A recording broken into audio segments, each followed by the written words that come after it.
Breaking news! Are you ready mga kababayan? Ngulong Bongbong Marcos, viral matapos ilabas ang isa sa pangmalakasan at kapaki-pakinabang na proyekto sa ilalim ng kanyang administrasyon. At ito pa mga kababayan, hindi ito basta-bastang proyekto dahil nagkakahalaga lang naman ito ng humigit kumulang 66 million piso. Hindi man naitatanong ng karamihan ay itong proyekto na to ay tunay namang magpapabago sa buhay ng madami nating kababayan. Ang matinding tanong, ano kaya ito at saan? Totoo kayang panahon pa ni Apo Lakay Marcos Sr. bilang presidente ang nag-initiate sa mga proyektong ito? Grabe naman sa balitang ito ngayong araw ng Lunes mga kababayan. Talaga namang mainit-init at talaga namang kapaki-pakinabang. Kaya naman wag na natin itong patagalin pa. Samahan niyo ako at sabay-sabay nating alamin ang mga mainit na balita sa araw na ito.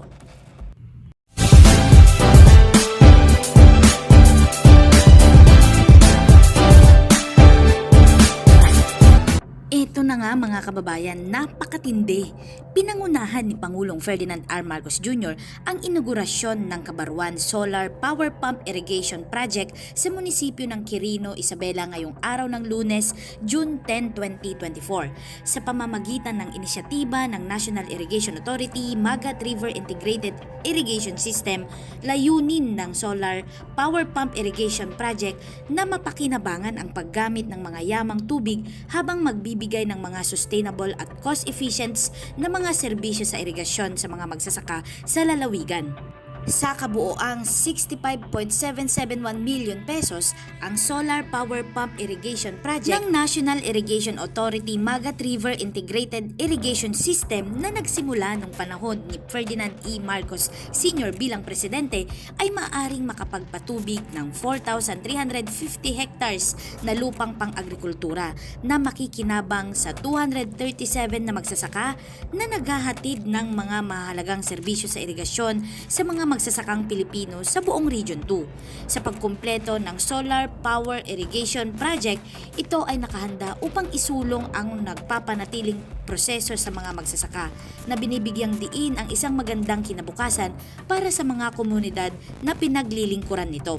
Bukod pa rito, 867 magsasakang beneficiary ang tatanggap pa ng mass acceptance ng 17 na natapos na solar power pump irrigation projects na itinayo sa ilalim ng National Irrigation Authority ng Region 2 na nagkakahalaga naman ng 180.2 million pesos at sumasaklaw sa 251 hectares sa lugar ng serbisyo. Programang ito ay dinaluhan din ni Speaker of the House of Representatives of the Philippines, Martin Romualdez, local government officials ng Isabela, irrigators associations na benepisyaryo ng proyektong ito, mga tauhan ng National Irrigation Authority, Congressman Sandro Marcos at mga National Irrigation Authority Central Offices, staff at mga iba pa. Ito ay nagmamarka sa isa pang kapansin-pansin tagumpay ng National Irrigation Associations na maghahatid ng malaking benepisyo sa komunidad. Ito ay umaayon sa layunin ng Bagong Pilipinas na makamit na sapat na pagkain sa buong bansa na tinitiyak ang isang matatag at napapanatiling supply ng pagkain sa buong bansa. Stigni na, Apo Speaker Martin Romualdez. Special Assistant Secretary Anton Lagdameo, dagiti diputado tayo, sa Congressman ng 1st District, Congressman Tony Pet Albano, at ito'y diputado ng Primera Distrito ng Ilocos Norte, Congressman Sandro Marcos, na nararamdaman na niya yung pressure kasi yung speech ni Governor marami siyang inutos na kailangan niyang tatapusin. Ang ating gobernador, Apo Gobernador Rodito Albano, igayon tayong Vice Governor Boji D, nabasit nga Mayor nga Quirino, Mayor Juan, at ang proponent at talagang nagtrabaho at siyang nagtrabaho para mabuo hindi lamang itong magandang project na ito, kung hindi yung mga ibang project ng irrigation, ang ating administrator ng NIA, dati mayor ng Pidig, Administrator Eddie Guillen, ang ating mga kasama, all my fellow workers in government, at magandang umaga po sa inyo na ibang bigat kada kayo amin. Lubos akong natutuwa na makabalik dito sa Isabela kahit na hindi pa ako nakapunta dito sa Cabarwan. Etong first time ko rito, ngunit nakabalik na ako ng Isabel. Alam niyo, hindi ko kailangan masyadong bumisita sa Isabela. Lagi akong kinukulit ng governor ninyo. Lagi akong pinupuntahan yan. Halos every week, twice a week, nandyan yan sa pinupuntahan ako para meron siyang pinoproject. Kaya mabuti naman, ngayon naman ako ang nakapunta rito. At nakakatuwa naman, at makapigay tayo ng bagong lakas ng pag-asa at ginhawa sa ating mga masisipag at mga manlalong dito sa probinsya ng Isabela. Talaga dapat sadyang napakalaki ng ating tulong para dito ay makamit natin ang mithiin na makapaghatid ng sapat na pagkain sa ating kababayan. Ito po ay isang bahagi lamang sa ating ibinubuo na pagpaganda ng proyektong ginagawa para pagandahin ang sektor ng agrikultura. Naramdaman po natin nung panahon ng pandemya na nabigla tayo na napakahirap ng pagpadala, pag-import, pag-transport dahil sarado lahat, nag-lockdown tayo lahat at napakahirap na magparating ng food supply sa ating mga kababayan. Kaya po, mula nung ako'y umupo, ito nga ang sabi ko, dapat natin ayusin ang sektor ng agrikultura. At alam naman po natin lahat na ang pinakamahalagang bahagi para pagandahin ang ani ng ating mga manalo, na ating mga magsasaka, ay ang patubig. At yan po ang aming inuuna. Kaya po, itong mga project na ganito, mabuti na lang na meron na tayong bagong teknolohiya, itong solar. Dahil kung maalala ninyo, yung ginagamit natin, mga pump, mga diesel, mahalang krudo, at mahalang maintenance, at saka maliit lang yung mga bomba natin dati. Kaya ito ay napakalaking bagay. Kaya ito, hindi lamang ito, ay nakita naman ninyo doon sa video, ay marami pong ikinakalat sa buong Pilipinas yan. Yung iba, hindi ganito kasing laki. At yung iba ay mga pang-coverage niya, mga 15 hectares, 18 hectares. Meron, pinakamalaki na yung iba, 35 hectares. Pero ito ay palalakihin pa natin. Kapag, kaya't kailangan lambingan natin ang speaker para pagka magkapondo ulit, pag nagkapondo ulit, ano ito, 350 hectares. Gagawin natin 700 hectares, dodoblehin natin ito. Para lahat nito dito sa baba ay magkaroon na ng patubig, at kahit na umabot na makarating na naman ang El Nino, bumalik ang tagtuyot, ay meron din tayong maasahan ng water supply, hindi lamang para sa irrigation, kung hindi pati na para sa water supply ng ating mga consumer. Dahil pagka hindi kailangan lahat ng tubig dito, ay ang proposal nga ng inyong gobernador ay gagawin po natin ay baka pwede natin kumuha para sa ating mga household supply ng tubig. At ito po, meron pang dagdag na advantage itong solar. Dahil may panahon na hindi kailangan gamitin lahat ng power ng solar. May sobrang production ng kuryente ito. Kaya ito pwedeng ibalik sa grid, pwedeng ibenta, maaaring pagbili ngayon.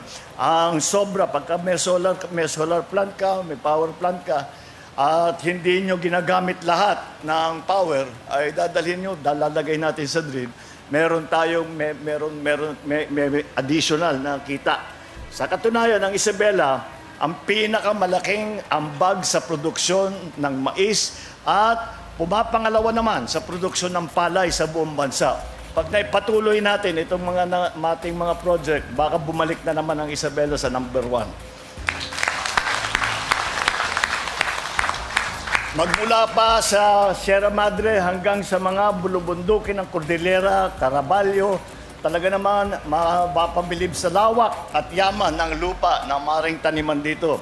Kaya po, marami dito na tiga Isabela ay galing doon sa amin. Dahil doon sa amin, kaunti ang lupa, walang tubig. Dito nakita yung Isabela, naging promised land. Kaya maraming tiga Ilocos Norte ang dumanan dito ngayon andito napunta rito sa Ilocos Norte, sa Isabela. Idagdag pa natin ang walang tigil na agos ng Cagayan River, ang pinakamahagang ilog sa ating buong bansa. At mga sanga nito, mga tributary nito, sadyang nagpapalaki talaga ng taglay na proteksyon para dito sa inyong lugar. Kaya sadya pong hindi nagkamali ang aking ama na si Pangulong Marcos Sr. na ipinatayo ang Magat Dam na magsisilbing susi sa pag-uunlad ng agrikultura dito sa Isabela at buong Cagayan Valley. Nag-uusap nga kami ni Administrator Gillian, namin, balikan natin, tignan natin ulit yung Magat Dam at tignan natin kung pwede pa. Mukhang meron pang kailangan na, meron siguro rehabilitation na kailangan pagandahin natin, lagyan din natin ng ganitong solar kung babagay siya. Para naman i-modernize natin lahat ng ating mga facilities. Kaya sa araw na ito, ikinararangal ko na sundan ang yapak ng aking ama at dagdagan ang lahat ng kanyang nagawa para sa ating mga magsasaka at kanilang mga pamilya. Ang formal na pagpasinaya ng Kabaruan Solar Powered Pump Irrigation Project na ito ang kasunod na yugto sa istorya ng progreso ng Isabela. At hindi lamang ng Isabela, kung hindi sa buong Amyana. Kung dati-rati ay gumagamit tayo ng mga makinang pinapatakbo ng langis upang dumalaw ang tubig mula sa irrigation canal patungo sa inyong mga taniman, ngayon ay pinagagana na nito ng gamit ang kuryente na galing sa araw. Libre na kuryente na galing sa araw. Kaya't maaari natin ibigay ang libre na patubig. Ang proyektong ito ay maaaring makapagbigay ng tubig sa mahigit 30,050 hektarya ng sakahan na tutulong sa halos 240 magsasaka. Ito na rin ang pinakamalaking solar-powered pump irrigation project sa buong bansa na binubuo na mahigit ng 1,000 na solar panel. Napakalaki ng naging katipiran natin dito dahil bukod sa libre na ang pagkukuhanan ng kuryente, inilagay mismo sa taas ng irrigation canal ang ating solar panel. Kaya hindi po mababawasan ang lupang tinataniman ng ating mga magsasaka. Ito po ay hindi nag-iisa. Kanina, nauna nang isinagawa ng National Irrigation Administration ang mass acceptance ng 15 solar-powered pump irrigation project at 2 small irrigation project dito sa Region 2. Tinatayang aabot naman sa mahigit 250 hektarya ang mapapatubigan nito na mapapakinabangan ng mahigit 860 magsasaka. Kasama dito ang 62 solar-powered pump irrigation project na ginagawa naman natin sa Region 2. Mahigit 150 solar-powered pump irrigation project naman ang kasulukuyan nating tinatapos habang higit 100 proyekto pa ang ating ipagagawa. Sa kabuuan, 82 solar-powered pump irrigation project na ang natapos at napagana natin sa bansa mula noong 2023. At tinitiyak ko na sa inyo sa lahat, nadadagdagan pa natin ito sa mga susunod na buwan at sa mga susunod na taon. Nais kong kilalanin, siyempre, ang NIA sa napakamalikhaing paraan sa pagtutupad ninyo sa proyektong ito. Hangad ko na patuloy ninyong ipakita ang inyong galing, talino at kakayahan sa paggawa ng mga susunod na mga proyektong patubig para sa ating mga magsasaka upang maparami pa nila ang kanilang mga ani.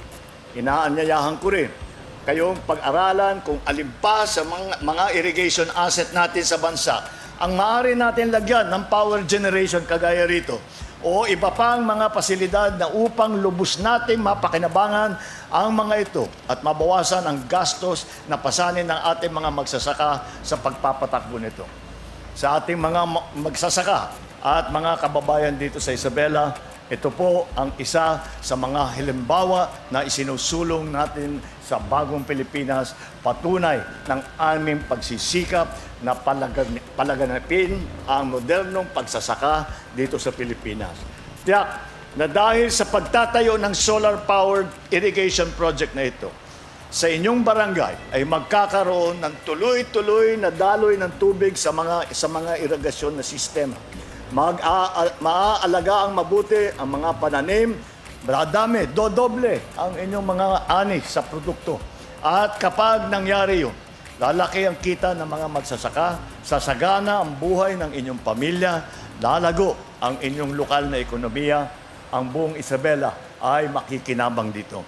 Ang pagpapalahig namin ng mekanisasyon, paggamit ng makabagong teknolohiya, at pagpapalaganap ng mga modernong pamamaraan sa pagtanim ang siyang magtutulay sa ating tungo sa hangarin na sapat, sariwa at masustansyang pagkain para sa buong bansa.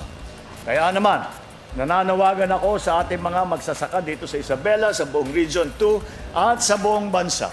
Sana po ay makaisa po kayo sa adikain ng inyong pamahalaan na palaganapin natin at maging mas epektibo pa at moderno at madaling paraan ang pagsasaka.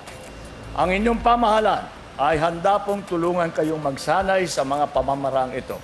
Huwag kayong mahihiyang lumapit po sa DA, sa Department of Agriculture, sa NIA. Kung sakaling meron kayong mga kailangan sa pagsasaka, mga training man yan, mga makinarya, pasilidad, o tulong pinansyal para maging puhunan.